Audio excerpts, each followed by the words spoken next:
ಮಕ್ಕಳಿಗೆ 6 months complete ಆದಮೇಲೆ ಒಂದೊಂದು ದಿನ ಒಂದೊಂದು ಥರ ಫ್ರೂಟ್ಸು ವೆಜಿಟೇಬಲ್ಸ್ನ ಕೊಡ್ತಾ ಹೋಗಬೇಕು. ಅವ್ರಿಗೂ ಕೂಡ ಚೇಂಜಸ್ ಬೇಕಲ್ವಾ. ಸೊ ಒಂದೇ ಥರ ಕೊಡ್ತಾ ಹೋದರೆ ಅವರು ತಿನ್ನೋದನ್ನೇ ತುಂಬ ಕಂಟ್ರೋಲ್ ಮಾಡಿಬಿಡ್ತಾರೆ. ಹಾಗಾಗಿ ಅವ್ರಿಗೂ ಚೇಂಜಸ್ಗೋಸ್ಕರ ಒಂದೊಂದು ದಿನ ಒಂದೊಂದು ಥರ ಫ್ರೂಟ್ಸು ವೆಜಿಟೇಬಲ್ಸ್ನ ಕೊಡ್ತಾ ಹೋಗಬೇಕು. ನನ್ನ ಮಗಳಿಗೆ A for apple, B for beetroot, C for carrot ಅಂತೇಳಿ ಆ್ಯಪಲ್ಲು, ಬೀಟ್ರೂಟು, ಕ್ಯಾರೆಟು ಮೂರನ್ನು ಕೂಡ ಆಫ್ ಆಫ್ ಕಟ್ ಮಾಡಿಕೊಂಡು ಸ್ಟೀಮ್ ಮಾಡಿ ಪ್ಯೂರಿ ಥರ ಮಾಡಿ ಕೊಟ್ಟಿದ್ದೆ. ತುಂಬಾ ಇಷ್ಟಪಟ್ಟು ತಿಂದಳು. ಕ್ಯಾರೆಟು, ಬೀಟ್ರೂಟು, ಆ್ಯಪಲ್ ಮೂರಲ್ಲೂ ಕೂಡ ನ್ಯಾಚುರಲ್ ಆಗಿ ಸ್ವೀಟ್ ಇರೋದ್ರಿಂದ ಮಕ್ಕಳು ತುಂಬಾ ಇಷ್ಟಪಟ್ಟು ತಿಂತಾರೆ. ಮಕ್ಕಳಿಗೆ ಕ್ಯಾರೆಟ್ನ ಕೊಡೋದ್ರಿಂದ ಕಣ್ಣಿನ ದೃಷ್ಟಿಗೆ ಮತ್ತು ಚರ್ಮದ ಕಾಂತಿಗೆ ತುಂಬಾ ಒಳ್ಳೆಯದು.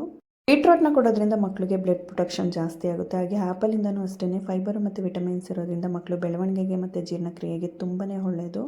ನ್ಯಾಚುರಲ್ ಆಗಿ ಆ್ಯಪಲ್ ಮತ್ತು ಬೀಟ್ರೂಟಲ್ಲಿ ವಿಟಮಿನ್ ಸಿ ಹಾಗೆ ಕ್ಯಾರೆಟಲ್ಲಿ ವಿಟಮಿನ್ ಎ ಸಿಗುತ್ತೆ.